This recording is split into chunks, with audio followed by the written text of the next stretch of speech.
రావణుడు అన్నాడు, వాళ్ళందరూ 100 యోజనములు దాటి వచ్చేశారంటున్నారు కదా, ఒకసారి నాకు చూపించండి, వాళ్ళని చూస్తానన్నాడు.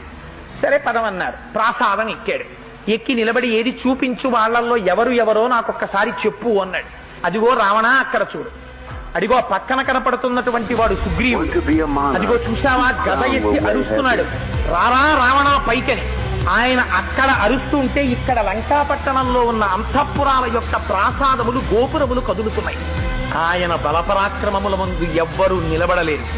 ఉన్న వనాల మీద ఉన్న ప్రతి చెట్టు మీద భల్లూకాలు. ఈ భల్లూకాలన్నింటికీ జాంబవంతుడు నాయకుడు. ఆయన త్రివిక్రముడికి 21 సార్లు ప్రదక్షిణం చేశాడు. అంతటి అపారమైన శక్తి ఉన్నవాడు జాంబవంతుడు. అదిగో ఆ మధ్యలో నిలబడినటువంటి వాడు హనుమ. ఆయన బంగారు శరీరంతో మెరిసిపోతుంటాడు. ఆయనకి బ్రహ్మగారి వరం ఉంది. ఆయన ఏ అస్త్రశస్త్రములకు కట్టుబడడు. ఆయన ఒక్కడే ఈ లంకాపట్టణాన్నంతటినీ తిరగదొయ్యాలని ఆలోచన చేస్తున్నాడు.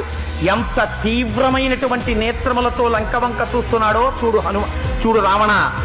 ఆయన పక్కన ఉన్నవాడు నల్లటి నీలమైనటువంటి శరీరంతో మిరిసిపోతున్నాడే, పద్మాల లాంటి కన్నులున్నాయే, ఎడమ చేత్తో కోదండం పట్టుకున్నాడే, వెనక అక్షయబాణ తూణీరములు కట్టుకున్నాడే, ఆయన పేరే రాముడు. ఆయనే జనస్థానంలో 14,000 మంది రాక్షసుల్ని ఒక్కడే కొట్టాడు రావణ. ఆ రాముడి ఇవాళ వచ్చేశాడు లంకాపట్టణం మీదకి.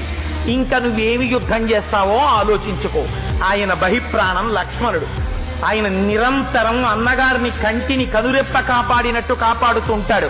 రామతుల్యమైన పరాక్రమం ఉన్నవాడు. ఎన్ని అస్త్రశస్త్రములు రాముడికి తెలుసో అన్ని లక్ష్మణుడికి తెలుసు. వాళ్ళ కోదండము నుండి ఆ బాణములు వినిర్ముక్తమైతే కాపాడగలిగిన వాడు వేరొకడు ఉండడు. అటువంటి రామలక్ష్మణులు, ఈ సైన్యము అంతా వచ్చింది అని దాన్ని చూసి పొంగిపోయి ఓహో కామెంటరీ చెప్తున్నాడు.